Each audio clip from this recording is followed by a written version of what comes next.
ভাই সবাই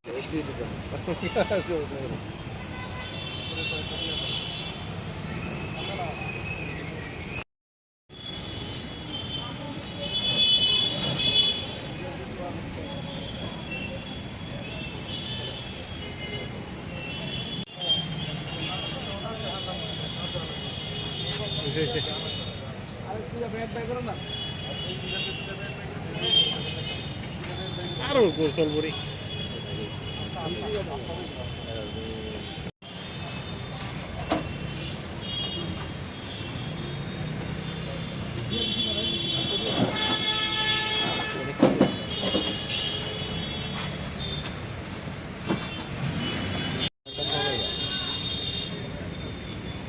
একটু ক্যামেরা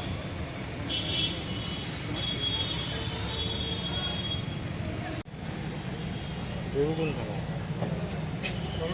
দেবুইও আসামি কো আসামি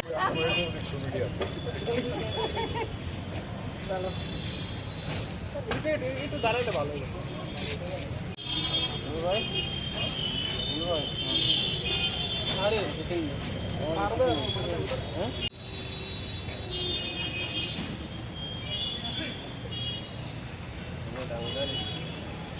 No.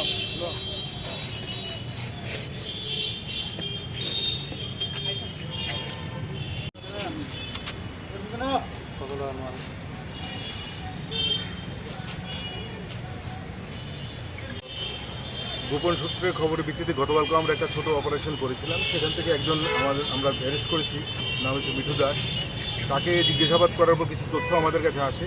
সেই অনুযায়ী আজকে আমরা কয়েকটা গাড়িকে আমরা আইডেন্টিফাই করার চেষ্টা করেছি। এই সন্দেহজনক গাড়িগুলির মধ্যে এটাও একটা গাড়ি ছিল। ওটাকে চেজ করা হয় কর্ণেলজমনি থেকে, রাধানগর থেকে আমরা ওর খবর নিচ্ছি। তারপর কর্ণেলজমনি আসার পর ওকে আটকানোর চেষ্টা করি। সে এখান থেকে ট্রাফিক সিগন্যাল ভায়োলেট করে সে চলে আসে আইজিএম পর্যন্ত। তারপরে আমরা কিন্তু যেহেতু মানুষের ভিড় থাকে অফিস টাইম, আমরা সেভাবে ওকে জোরপূর্বক আটকাতে পারছিলাম না। তাই সুইটেবল জায়গা হিসেবে আমরা যখন আইজিএমের সামনে আসি আটকানোর চেষ্টা করি, তখন সে চলতি গাড়ি থেকেই ও জাম্প করে ও পালিয়ে যায়। তো এনিহাও আমরা গাড়িটাকে সামলে নেই, কারণ নয়তো অন্য অ্যাক্সিডেন্ট হবে। তো আটকানোর পর দেখি এটার মধ্যে অনেকগুলি স্কাপ আছে, যেগুলি ব্যাচ নাম্বার বিভিন্ন। তাই আমরা এখন সঠিক যত কাউন্ট করে বলতে পারছি না, এখনই আমরা কাউন্ট করে নেব। তবে অনুমান 5 থেকে 600 মাল তো হবেই। কোন দিক থেকে মানে আসছিল মাল? এটা রাধানগর দিক থেকে গাড়িটা এভাবে ঘুরে টাউনের দিকে আসছিল। গাড়ির মালিক কি জানা গেছে কে? এটা জেনে নেবো, আমরা সব জেনে নেব। গাড়ি থেকে কত হবে বাজার মূল্য? বাজার মূল্য তো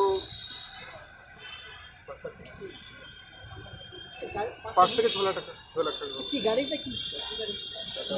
আচ্ছা, গাড়ি থেকে ড্রাইভার ছাড়া আর অন্য কেউ ছিল না? শুধু ছিল না। কোথায় যাওয়া হচ্ছে?